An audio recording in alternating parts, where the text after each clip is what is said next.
I think about, man, I have to perform songs every single night or every other night. Everyone knows Bruno Mars, the performer, but nobody knew the real Bruno, the kid who performed 1,000 shows before age 10, the teenager who slept in abandoned zoos, the man who lost everything to gambling. At 39, Bruno decided to tell the whole story. Not just about the money he owes, not just about Jessica walking away, but about a childhood trauma that drove him to fame, the addiction that almost killed his career, and the dark family secrets carried for decades. What he revealed will change everything. Bruno Mars was just 4 years old when most kids were still learning to read. While others played with toys, he was already performing 2 shows a night, 5 days a week. His family had a musical act in Wiki, and he became their star. They called him Little Elvis because he wore a tiny glitter jumpsuit and copied Elvis Presley's moves like he was born to do it. He was so good that in 1990, at just 5, he stole the spotlight at the Aloha Bowl halftime show in front of 40,000 people. At 6, he appeared on the Arsenio Hall show. Then he had a small role in the movie Honeymoon in Vegas in 1992 and made $600 for 1 day's work. He joked later that it was his first Vegas residency. Before he even turned 10, he had performed nearly 1,000 shows. That kind of start builds something deep inside.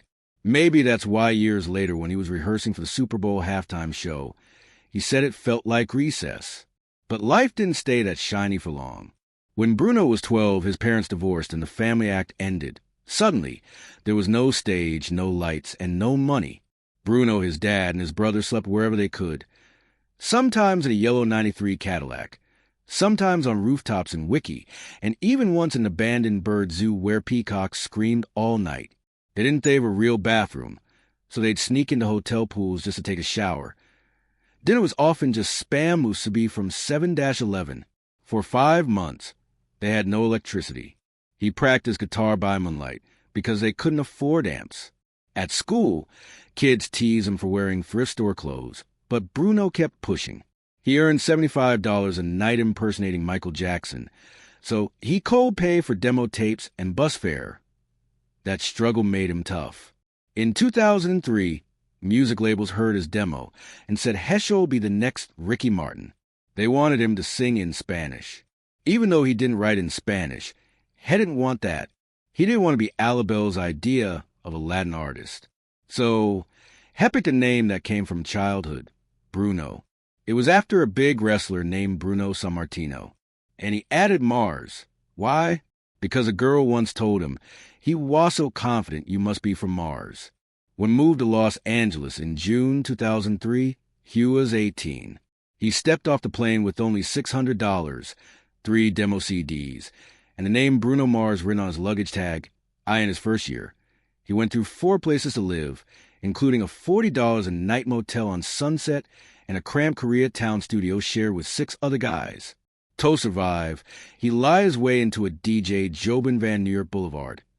Even though he had never touched DJ equipment, he got fired after 2 nights. But the $75 he made helped him keep his phone from getting shut off. That summer, there were weeks when he ate nothing but 99-cent tacos from Jack in the Box. In February 2004, Maton offered him a deal.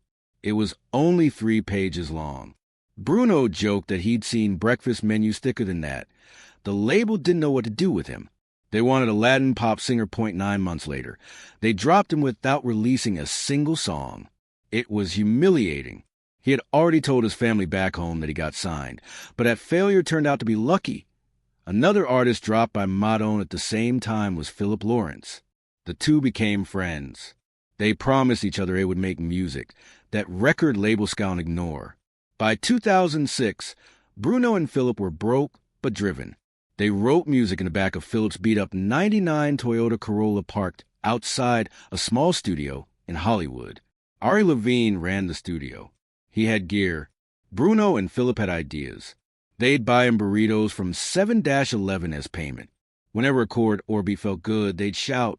That became their name, the Smezingtons. They worked 10 hours a day, 6 days a week, analyzing hit songs and learning how to write their own.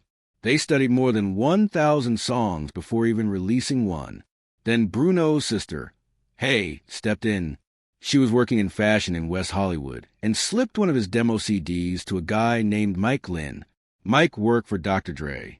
At first, he almost tossed the CD because the voice sounded weird, like a chipmunk. But at 43 seconds in, Bruno hit a high note that made Mike stop and rewind. Hef flew Bruno out for a meeting at Record One Studios. They didn't offer a deal, but the fact that someone important had noticed gave Bruno a real boost. In L.A., being seen by the right person can change everything. To survive, they sold a song they had written for themselves called Lost a Minuto for $20,000. It was just enough to avoid getting kicked out of their place. But their big break came when they wrote the chorus for Florida's Right Round. The song hit number 1 and sold 636,000 downloads in its first week. That was a digital record at the time. Then they wrote Bobo's Nothing on You, and it was another hit. By the time Bruno released Just the Way You Are in 2010, songs he helped create had already sold more than 15 million downloads for other people. Bruno Mars didn't explode onto the scene overnight. His solo journey began with A Blink and You Miss It EP called it S Better If You Don't Understand.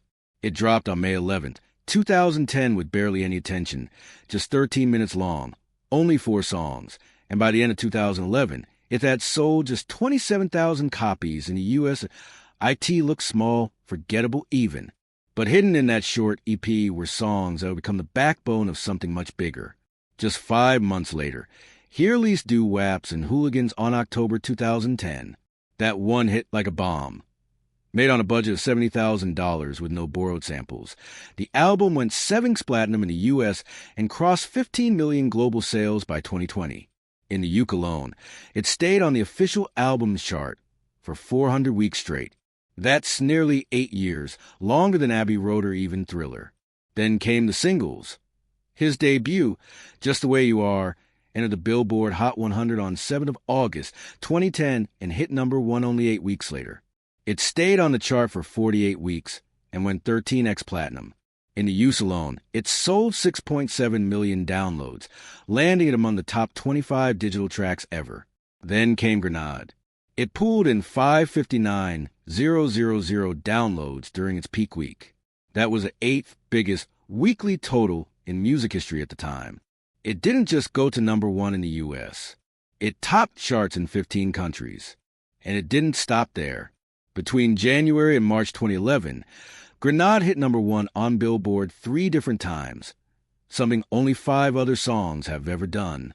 By March 2011, Bruno had 2 songs that were each certified over 5 million in U.S. sales. The only other artist to do that before him was Lady Gaga. The music industry noticed. The Grammys gave him 7 nominations in his rookie run, including Album and Record of the Year. No male solo debut had earned that since Lauryn Hill. Headed won the biggest categories. Bull did walk away with Best Male Pop Vocal for Just the Way You Are. He was only 25 and the youngest man to win that award since Stevie Wonder. In 1974, soon after, Billboard named him their top Hot 100 artist. The IFBI called him the best-selling global artist of 2011, even beating Adele's Les Tears Surge. Bull wasn't done. In October 2012, Locked Out of Heaven came out. It started slow, entering the charts at number 34. Then it climbed.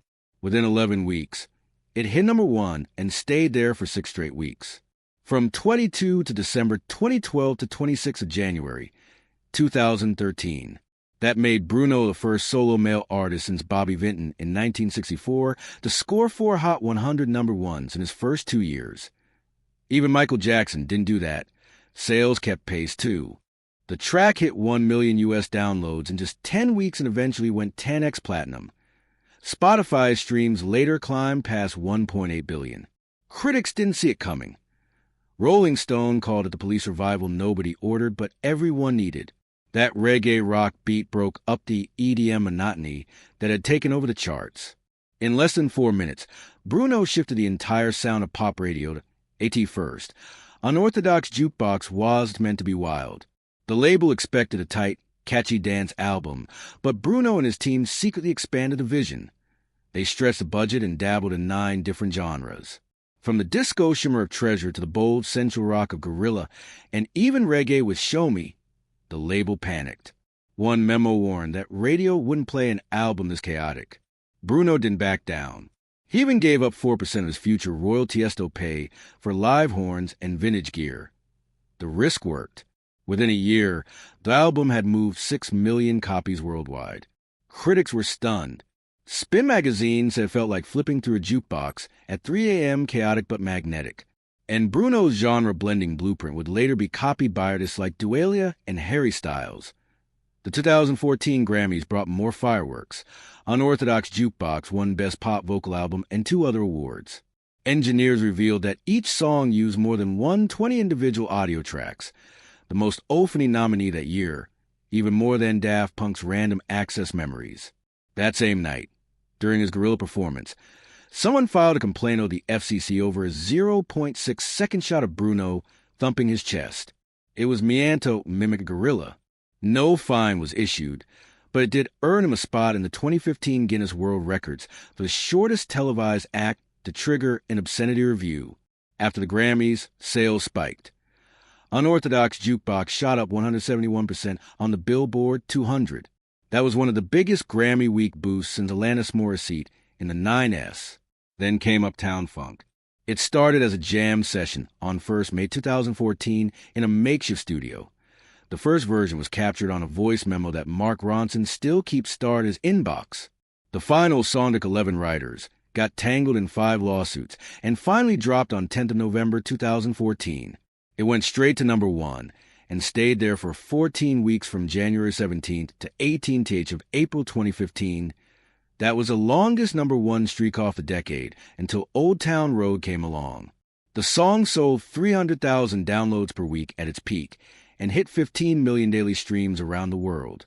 In the UK, it passed 1 million sales in 10 weeks, becoming the fastest-selling jazz-influenced single since I Feel Good in 1965, that people were obsessed. Delta Airlines even reported a 37% increase in first-class drink orders the month it became their boarding song. Someone at the airline called it Uptown Drunk. The BB7 used the song's tempo to teach C. Perrin a 2015 broadcast, but his next big move almost didn't happen. When Bruno handed in 24K Magic in 2016, the label wasn't impressed. It only had 9 tracks and ran for 33 minutes, shorter than some EPs. But Bruno was firm. He wanted it to feel like a 1990s party mixtape with no skips. When the Grammys rolled around on 28 Dealer January 2018, it swept. 24K Magic won Album, Record, and Song of the Year, becoming only the second R&B album of the century to pull off that hat trick. He won 6 awards in no night. The results were immediate. Streams of That's What I Like jumped 130%, and the song ended up going 7 platinum. By April 2018, the album had crossed 5 million global sales, even though it never hit number 1 on the Billboard 200. The tour that followed was just as wild. 24K Magic World tour started on March 28, 2017 in Antwerp and ended on 30th of December 2018 in Honolulu. It included 215 shows on 6 continents. In New Zealand, he broke Beyoncé's record by selling 48 for 83 tickets in Auckland, for 1,100 more than her 2016 stop. By the time the tour ended, it had sold 3.5 million tickets and earned $367.7 million. That placed it among the top 10 highest-grossing tours ever. It even out in YouTube's original Joshua Tree tour and Lady Gaga's Monster Ball. Every song on 24K Magic was crafted with insane attention to detail. The talkbox intro of the title track, Mirror Computer Love, from 1987. The smooth synths in Versace on the floor echoed Babyface's 1994 classics. The remix of Finesse featuring Cardi B was mixed using a 25-year-old console just to match that early 9S sound. Even the 9-track count wasn't random. Bruno said his favorite cassette, Bobby Brown's Don't Be Cruel, had 9 songs on each side. Critics loved it. One called the album pop's most valuable history lesson, and others credited it with bringing funk back into the mainstream at a time when everything was about EDM drops. And somehow he still had more surprises. In September 2018, Bruno recorded the hook for Gucci Mane's Wake Up in the Sky in less than 30 minutes. The track came out on September 14th.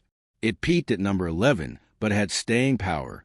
By July 2025, it had gone 6 platinum and pulled in 1.4 billion Spotify streams, more than many number one hits that year. It was late at night in Las Vegas. The Dolby Live Theater was packed. At 11:47 p.m., Bruno Mars stepped into the spotlight wearing a gold tux. The room went quiet. Then he said it. Silk Sonic is real. Seconds later, the music started. A smooth vintage ballad filled the room. The song was called Leave the Door Open, and at exactly 12:01 a.m., it dropped for the world to hear. People didn't just like it, they loved it. It hit number 4 on Billboard right away, then rose to number 1 in just 4 weeks. It stayed there for 2 whole months. By mid-2022, the song had been streamed over 2.3 billion times on Spotify. Silk Sonic wasn't just real. They were unstoppable a year later. They walked onto the Grammy stage. Both were dressed in white tuxedos. Behind them stood 18 string players, and sitting like royalty was Bootsy Collins on a velvet throne. When the song ended, the crowd rose to their feet. That night, Leave the Door Open won Record of the Year, Song of the Year, and Best R&B Performance. Their album, An Evening with Silk Sonic, came out in November. It was recorded the old school way. One room, no fancy software, all analog. It sounded like 1973 in Thebes way. In the first week alone, it sold over 104,000 vinyl copies. That was the biggest vinyl debut for an R&B act in more than 30 years. Everything was done with care. For one song, Bruno recorded 16 different versions of just a snare drum. Anderson .Paak's final drum solo on 777 happened at 3:07 a.m. after hours of tequila-fueled jamming. Just one take. That was all it took. By the end of 2022, Silk Sonic's tour had pulled in nearly $145 million from only 37 shows. That's almost $4 million a night. Some fans paid as much as $6, $500 for a single ticket. Not bad for a band chasing a retro sound in a digital age. Then came the surprise. On August 16, 2024, Bruno sent out a message. 8 p.m. Pacific Standard Time. Bring tissues. No one knew what to expect. Minutes later, Lady Gaga dropped Die with a Smile. It was everywhere. In just one day, it broke streaming records with 27.4 million plays. That was more than Adele's Easy on Me. The music video felt like a movie. It was shot on old 16mm film. Everything was black and white, just 2 voices, 1 chandelier, and flashes of Morse code that fans later translated One Last Dance. The song ruled the charts for 18 straight weeks and went multi-platinum in 32 countries. But it wasn't just popular, it was a money machine. During its biggest week, it earned nearly $1 million a day in publishing. Every second of that song was worth over $11. At the 2025 Grammys, Bruno and Gaga performed it with a gospel choir behind them. When Bruno hit a long, powerful note that lasted more than 11 seconds, people called him a human saxophone. That moment trended number 1 on Twitter. But maybe the wildest part, the final vocal was done in one take. It was 4:12 a.m. Bruno had just smashed a tequila bottle against the studio wall. You can actually hear the glass breaking in the song at 3:18 that he left it in. He said it made the song feel real. Then came a song with Rose from Blackpink. She teased it with a 9-second guitar riff on TikTok.